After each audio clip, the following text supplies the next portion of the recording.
I want to welcome everyone tonight to another installment of the Paterson Museum Foundation's webinar series. And before we get started, I want to just introduce someone, the wizard behind the screen there. So you'll see a logo for the Paterson Museum of an engine pulling out of the locomotive works, the Rogers Locomotive Works. That's Dave Ferrari. Dave is our PMF secretary. He's also the magician behind the webinar. So he also is the person who handles all the emails and things. So I want to thank Dave for doing that since we started these things several years ago. So also on board, this young lady here, Tammy Lugo, has actually got two titles here. She's our speaker tonight, but I also want to point out that she's one of our newest members of the board of trustees for the Paterson Museum Foundation. We're very excited to have her come on board. She brings something that we all need, which is energy, okay, and ideas, okay. So that's what she's doing for us. So she's playing dual roles here tonight. My name is Glenn Corbett. I am the president of the Paterson Museum Foundation, and so again, I want to welcome you all to this lecture tonight. And as you see on your screen there, Tammy is going to be talking about the First Baptist Church, a community cornerstone. Has been around for a very, very long time. But before we start, let me just mention a couple more things about Tammy. So Tammy, as again, is the official expert on anything Baptist Church in Paterson. She knows everything about it. And again, she created this incredible library slash artifact collection named after William Nelson, probably the most famous historian in Paterson history. And we plan on having a program about him one day. So we'll do that. The other thing I wanted to tell you about Tammy is the fact that she is the most recent recipient of the Good Graces Award, which is like the Academy Awards in Paterson for unrivaled service to historic preservation. And so she got that award a few months ago. We're so excited that she is one of ours, basically. And so I want to, again, congratulate her for a well deserved recognition for all the work she has done in Paterson. And again, all this stuff is basically pro bono, and uh, we do it because we love it, right? We're all here tonight because we love Paterson history. So, without further ado, I'll introduce Tammy Logo, who will tell us about the history and background of the Baptist Church. So I'll see you later on. Take care. And oh, one last thing. If you have any questions for Tammy for the end of the program, just type them into the Q&A box at the bottom of your screen. Okay? All right, folks. Tammy, it's all yours.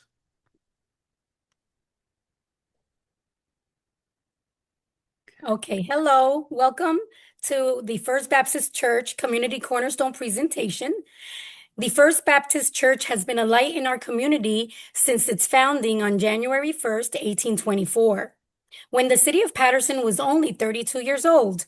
For more than 2 centuries, the gospel of Jesus Christ has been preached from its pulpit, and the church has served as a gathering place for the entire community. From the very beginning, its members have been pillars of faith, service, leadership, and compassion throughout Paterson.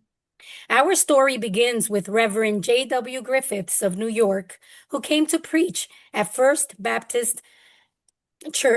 Presbyterian Church. When he mentioned that he was Baptist, several members approached him seeking guidance in establishing their own congregation. With his support, the First Particular Baptist Church of Paterson was born.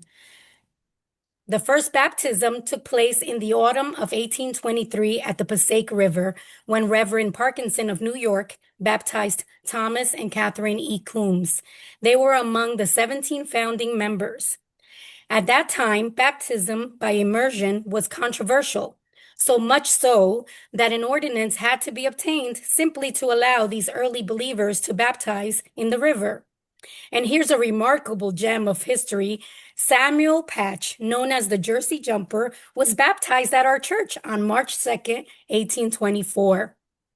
A witness later recalled, the river in those days was clean and sweet and beautiful, with no buildings on the river banks. So there you go. I know that people are saying, yuck, who would want to be baptized in the Passaic River? But back then it was very clean.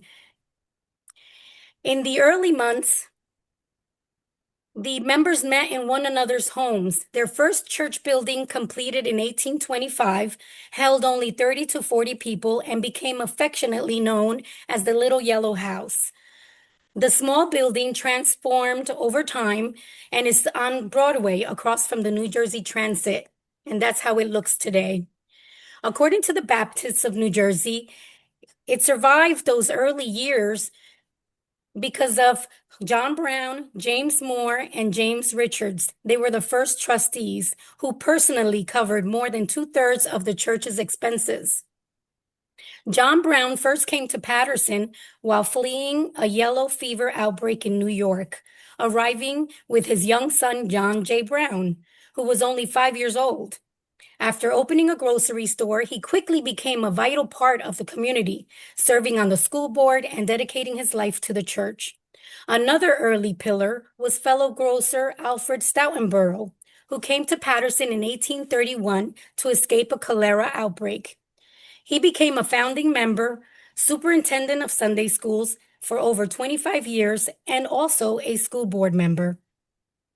Among those early members was Cuffy Josephs, described in the 75th anniversary records as a colored brother who lived 7 or 8 miles from Paterson.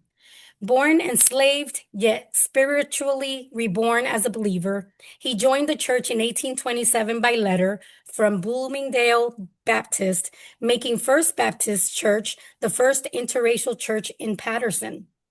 By the 1870s, the Josephs family lived at Dunkerhook, a historic free Black community in Paramus, where their grandson, Henry Josephs, served as a church trustee there. These two early pastors held firm convictions about justice and equality. Reverend Zelotes Grenell, who served twice between 1833 and 1852, believed that Baptists had two great duties: the evangelization of all people and the intellectual and religious instruction of all, regardless of color or social position. He served on the American Baptist Anti-Slavery Society. We also had Reverend Charles W. Dennison, our fourth pastor, was even more directly involved. He was a founding member of the American Anti-Slavery Society in 1833, alongside William Lloyd Garrison. He brought abolitionist speaker Mr. Lovejoy to lecture at the church. Dennison later worked with Frederick Douglass at the New National Era newspaper and founded the Emancipator, serving as secretary of the American Baptist Anti-Slavery Committee. Among our most distinguished lay leaders was John J. Brown. Remember, he was 5 years old when his father came to Paterson. Paterson's first mayor and an integral church member whose father was an original trustee was called the father of banking institutions. Brown was also serving on countless city boards, helped establish the City Lawn Cemetery, and ensured that Paterson's early sewer and sidewalk systems were installed. His leadership shaped both church and city. Many of our earliest leaders, Brown, Stoutenborough, Crosby, and others, were not only community figures, but also literal builders of the church's foundation. Henry B. Crosby, known as the father of parks, served as trustee for 52 years and helped nominate Abraham Lincoln at the Republican National Convention.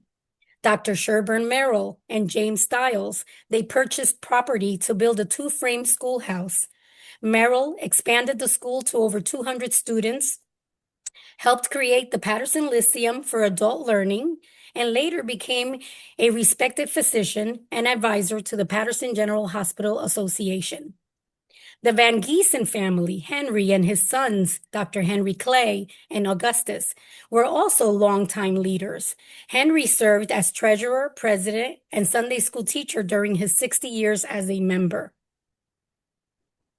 Church records indicate that they were not satisfied to dwell in their own sealed houses, while the Church of God assembled in so humble a schoolroom. Acquiring land for a new sanctuary was not simple. Former Mayor Brant Van Barklem refused to sell the lot at Washington and Van Houten Street. In a profound act of faith, Louis L. Conklin took out a mortgage on his own home to purchase it for the church at $6,000.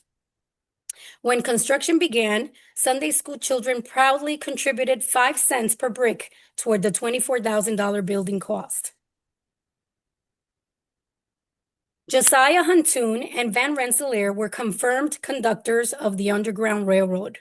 Cotton manufacturer Henry M. Lowe became active in the Republican Party after the Whig Party collapsed, and along with his wife Mary, sheltered fugitive slaves. Records indicate that at least 7 members of our First Baptist Church were agents who fed, sheltered, and guided enslaved people on their journey to freedom.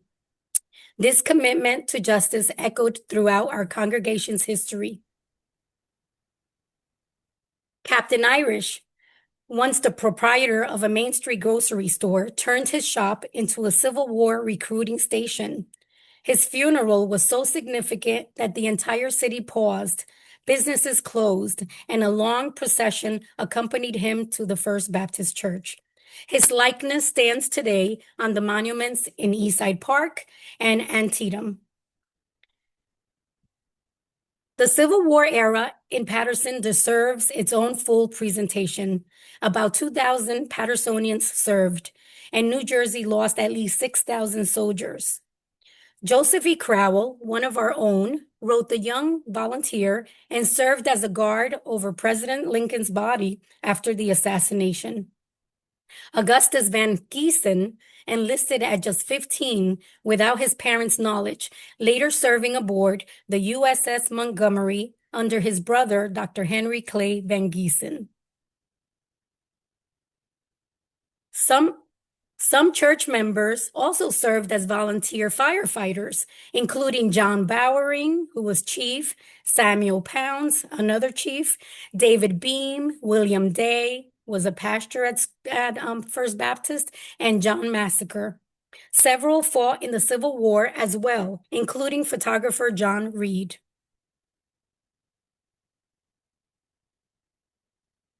Reverend Joseph Banvard, in 1866, served as the president of the Passaic County Historical Society.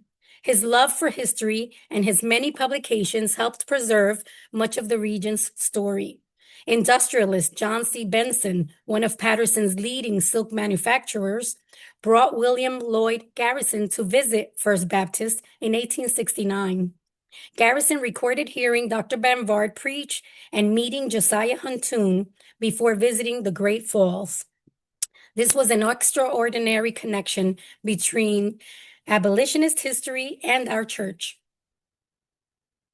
You can find those letters on the Library of Congress. The Ladies' Aid Society, organized in 1873 by Mrs. Banvard, raised funds for the church and for those in need. Mrs. McDonald, wife of Pastor McDonald, organized the White Cross Guild in 1919 to sew hospital supplies for both local and foreign missions.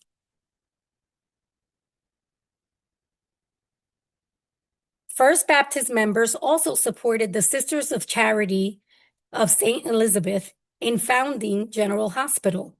Church records show that the church and members donated sections of the Sandy Hill burying ground to aid the project.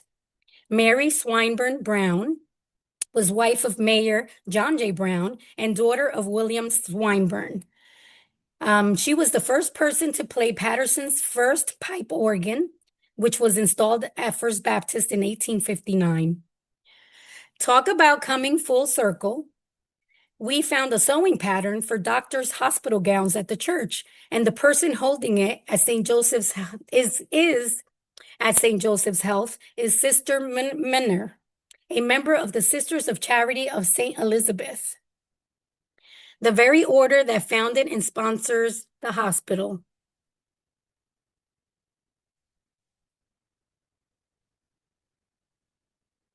First Baptist is the mother of at least 8 churches. Dr. Rogers carried a powerful mission, the world for Christ. He helped establish churches in Paterson, Prospect Park, and even supported work in Paris, all while running a successful medical practice serving the community and general hospital. He also shaped civic life in Paterson as the first president of the YMCA, organized within our gates in 1863. Dr. Merrill later helped establish the Paterson Rescue Mission in 1895, now known as the Salvation Army, providing aid to homeless men under the leadership of Reverend J.H. Robertson. The Great Fire of 1902 devastated Paterson, destroying the church and much of the surrounding area. Yet, members like Mr. O'Neill, Harold, and William Hill and McGregor risked their safety to save church rolls and artifacts. Despite the loss, the congregation rebuilt with courage and faith. As Reverend Delarmy said, the present is dark, but the future is bright with hope. We are to build not for ourselves, but for the generations to come. And rebuild they did. Our current building is 122 years old, with magnificent stained glass windows dedicated to several of our founders and pillars of the community. It's a must-see. You can't really show in pictures. You have to come into the church for a tour. Artifacts and records rescued from the fire include silver-plated engraved spoons and forks crafted by Robert Wallace in 1835, the very year that he founded his company. In the top photo, there is Augustus Van Giesen, Henry B. Crosby, George Pollitt, Harold D. Hill, John R. Beam, and they were all Board of Trustees in 1905. The middle photo is of William McCall, a Civil War veteran who served as the church janitor. He enlisted in 1861 and served as a drummer and Union soldier under General Custer in the 15th New York Cavalry. Military service ran in his family. Both his great-grandfather and grandfather were drummer boys in earlier American wars. He passed away at the church in 1914, found by his wife Sarah near the ash pit with his shovel in his hand. The church ushers of 1918 at the corner bottom were young men who devoted countless hours to ensuring the comfort of the large congregations that filled our sanctuary each Sunday.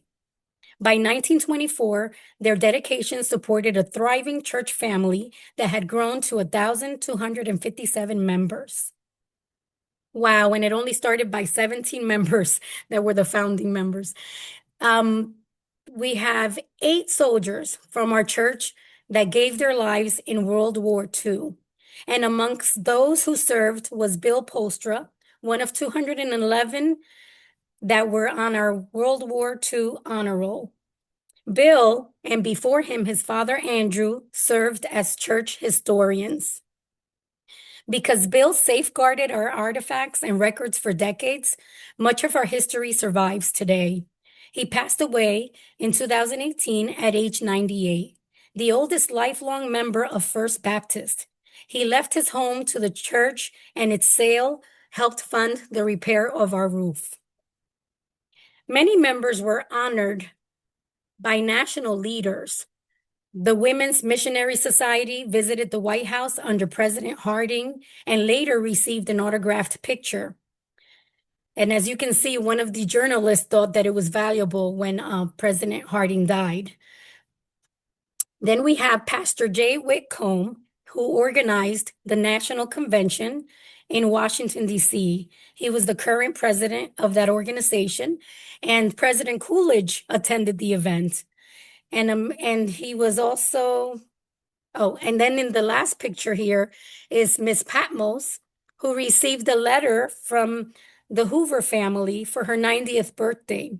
Her granddaughter went to First Baptist. She was a Girl Scout, and she had written a letter to the Hoover family, and the wife sent back a greetings card telling her happy birthday and wishing her well.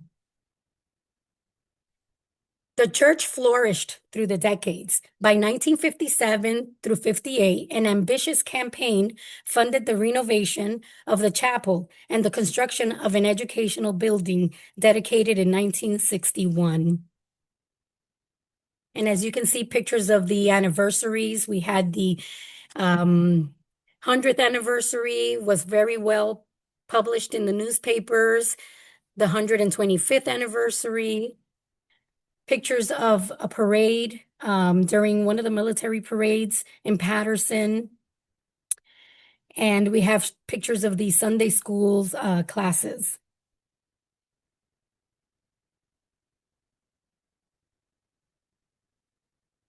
It later became home for the building was then used for educational purposes, Paterson Public Schools, our Sunday school classes, and also Boy Scouts, Girl Scouts, and different meetings for different organizations, veterans, seniors, all kinds of community programs utilized our buildings. In 1921, the Greater Paterson Council of Churches was organized. It was an essential support system for Black residents during segregation.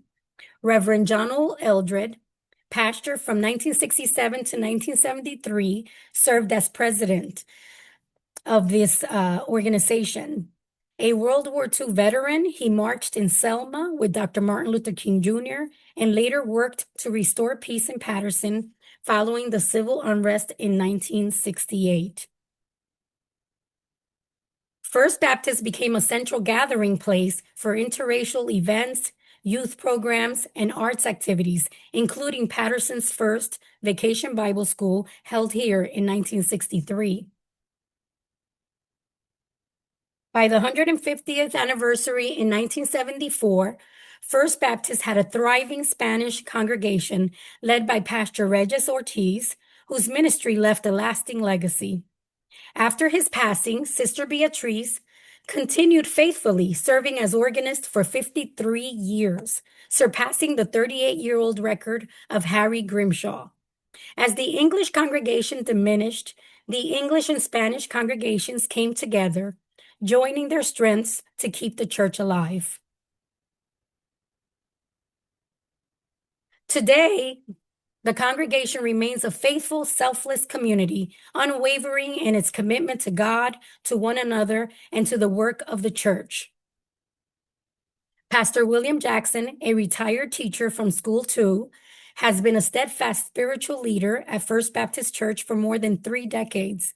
Beginning his ministry with the Hispanic congregation in 1991, with his wife Jeannie by his side, he has become the longest serving pastor in the church's 200-year history. Known for his compassionate guidance, dedication to biblical teaching, and commitment to community service, Pastor Jackson and wife Jeannie have helped unite and strengthen the church through seasons of transition and growth. And just this past year, we celebrated a momentous milestone, 200 years of ministry. The sanctuary was filled to capacity as the community gathered to honor the generations who built, sustained, and grew this church. And last month, we were added to the Paterson's Underground Railroad site.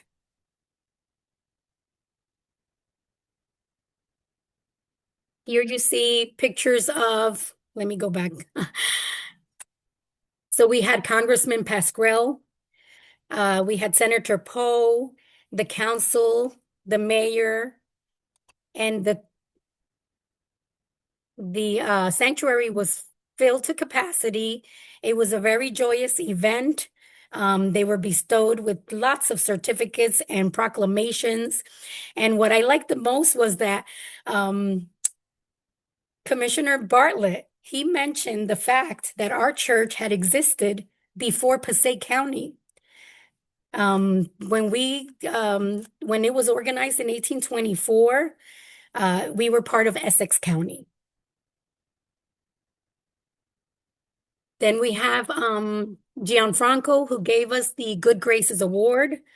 We have Sister Menor and Director Gerard Gilliam. They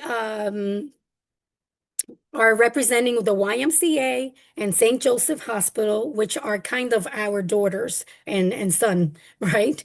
And then we have Reverend Boone, who is the son of Reverend Donald Boone, who was our pastor. He attended Sunday school, and he was always running around the building, and with his friends, he came to the 200th anniversary, uh, and he was our guest speaker. Okay.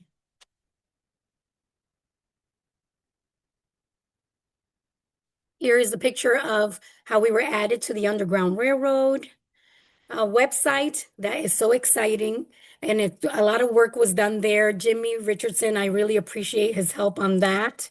A lot of this information did come from William Nelson. Thank God for him that he was able to uh, save by writing about our, pillars of our community, John J. Brown and Henry Crosby. There was a lot of information that I was able to find from him, from his research. Okay, so then we have a picture of our this year. We had a new council. We had elections last November, and so we had the new members all have like a leadership breakfast where we got to, learn about our roles and what our responsibilities were going to be. This is a picture of our English congregation as they began to diminish. And then here in the middle is a picture of us going during Christmas time. We always go and go caroling over by the city hall. We go on Broadway into the pizzeria. It was very fun, a lot of fun. And then here is we help clean the parks. Um, and we got to win the shovel and the broom in two different years that we participated.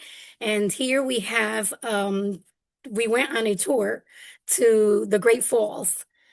And we walked from the church to the Great Falls, and I would give them information as we were walking up to the falls. And then when we got there, we talked about Alexander Hamilton, and they did a tour around the Great Falls. That was really nice and powerful to be able to connect with the community. I am thankful for the historians before me, late William Nelson, for documenting the history of First Baptist and its prominent members, for the late Susan Contis for helping assemble our centennial book. We also extend our gratitude to Jimmy Richardson, Susan Ballack from Passaic County, Gianfranco, Heather, who's always giving me tips and ideas and always helpful. Kelly as well. And then William Paterson University, Professor Finnegan and his interns. This is how we got the Paterson History Club started and our research on a lot of the members of the church. They helped me. They were very helpful. So I really am thankful for them for their invaluable support and assistance. And I would like to thank you so much for joining us today. And I want to thank also the Paterson Museum Foundation for the opportunity to share our rich and remarkable history.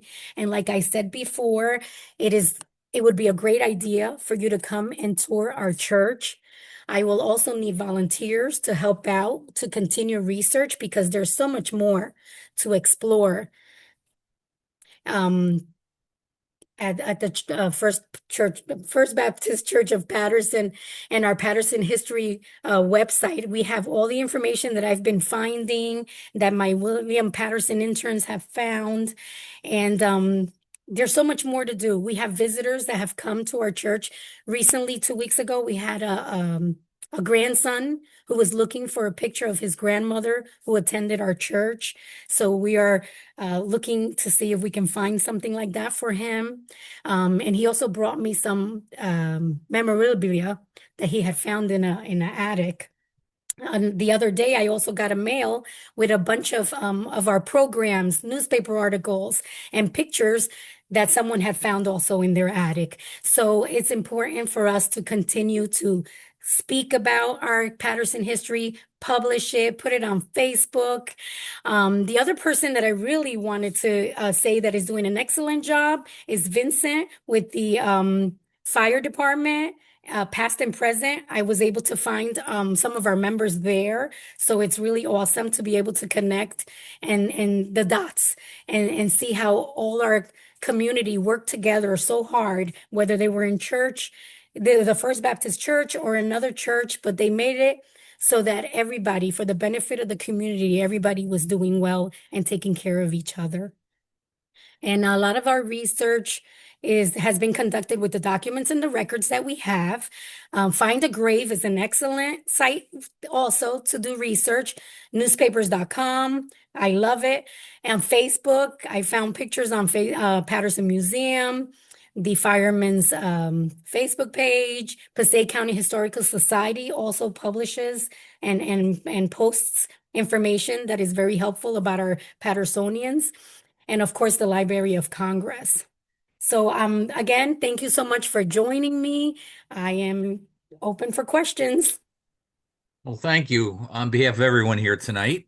Tammy, that's a wonderful lecture about the history of the First Baptist Church, which is still going strong. And that's something to be said on its own, right? That in so many urban centers, the churches never end up at 200 years old. So this is something pretty remarkable. We had a couple comments. Let's see here from Karen Patterson. She thanked you very much, and she asked a question, of course, where is the church? And we can agree that it's at the corner of Washington and Van Houten Streets, right? Yes, So yes, that's where it is. And you have a Facebook page, right? So for all yes, your work, you can look there. And I know having looked, following it, I guess is the right word, that Tammy's posting all new sorts of things all the time, particularly about members, famous members over the years. You know, she mentioned Henry B. Crosby, the father of the park system. And the only reason he was in Paterson, right, was the fact that he was hired to work at Sam Colt's factory. He was a mhm, contractor there, and so he probably would not have been in Paterson had it not been for the gun mill. So there's a lot of things in Paterson that are all, as she's pointed out here, so wonderfully related and things. So thank you again, Tammy, for that. Any questions? Go ahead and put them in the Q&A. Um, what else should we talk about? The church, of course, she pointed out is the current edifice was built after the Great Fire, and I'll take a little credit for writing the book about the Great Fire, and it's oh, yes, yes. pretty, Thank you so well, much. no. The only reason I mention is because it's pretty notable. It was the first major building to catch on fire after it started at what was called the Wigwam. And Tammy had a picture of that, the Wigwam, You want me and to one go of the back? slides there. That's that sort of octagonal shaped Republican. It was built for the Republicans without columns. That's the key because we had some really expert carpenters in town, right? And so the Yes, Wigwam basically was a place where folks met. There it is. There it is. And it was built for the Republican Party. Freedom's Temple, right? That was the name of it. yes. And Freedom Temple is on there. unfortunately, in 1902, that's where the trolley cars kept their trolley stored at night, and we think that one of them was stored with a active coal, or yeah, it was probably a coal stove in there that was not extinguished, and the fire started in the gigantic wood building, and the embers Mm, went flying into the air. And one of the first major buildings it hit was the First Baptist Church and the steeple. mm, And the fire department tried very hard to put out the fire, but unfortunately, it succumbed. Again, it was swept up with 450 roughly other buildings in the city of Paterson that night in February of 8th mm. and 9th of 1902. It was very cold and windy too, right? Windy, exactly. Windy. Um, and let's see. Patterson Rivera says, Tammy, you deserve more than a thank you. Bless you. We're so thankful for you and this great presentation. So, and of course, as we, for those of you who were on earlier, before we started the program, This will be posted on YouTube on the Paterson Museum's website. So it will be enshrined in perpetuity for what was said here tonight by Tammy about the history of again, of a wonderful institution in Paterson, the First Baptist Church. Claudia Rivera says, thank you very much. A lot of information to learn about the church. And so we've got, like I said, I think you're very happy. Oh, we got one more from another Tamara Santiago. Amazing presentation. Thank you. Very informative. So you've got a lot of fans out here. You can't see them, but they're all clapping. Okay. Okay. Because Thank we have you. the webinar version of Zoom, which allows everyone here to see a big screen with lots of good pictures and Tammy talking and telling us all about what happened with this again, this incredible long, long, long, long history of the First Baptist Church. So, Right. uh, And like I said before, I welcome anyone to want to come and help us research. I have the William Nelson Library, so many books on different topics in Paterson to share, to help people start their own research. I'm also good with ancestry. So I did my family tree, and so I'm also helpful with that family tree. And to find a grave, we've been collecting pictures as I find them on newspapers.com, and I've been adding them to the graves that they belong to. And sometimes I've even corrected some of the names or added family members. No one else is going to be doing that for us. So we Pattersonians, or historians, the ones that love to do this, can help me to do that because a lot of information is missing from Find a Grave, which I think is important. Like our mayors, I've added that information to several of the graves because they're not even mentioned as mayors in Paterson. right, exactly. And, Tammy pointed out earlier that, um, land was swapped or sold basically for the General Hospital. And for those of you who aren't aware of it, that whole area basically east of Straight Street going up Sandy Hill, so Park Avenue, Straight Street, going east up there, Market Street. Those were all cemeteries for all the different denominations, the Presbyterians, the Baptists, the Methodists. They all had cemeteries up there. And of course, we all know that the East Side High School's mascot is the ghost because it's built on a cemetery. So Yeah, there were yeah, cemeteries galore there up until roughly until the Civil War, when a lot of the remains were disinterred and placed in places like Cedar Lawn or Laurel Grove or Holy Sepulchre and other sort of more remote cemeteries. But that was very common back in those days. So, but again, the Baptist Church played a big role in helping establish the hospital because of the land that was needed for it. So, let's yes. see. We got. I think there's a young lady here, Gladys Santiago. Is that your daughter? I think. Okay. Well, thank you, daughter. Thank you, Gladys, for having your mom with us tonight. And let's see what else we got. Oh, and Dave has placed in the chat box again the link to PayPal, and if anyone feels so inclined, again to donate, they also can drop a check off. And we are a nonprofit, so we're 501c3 nonprofit.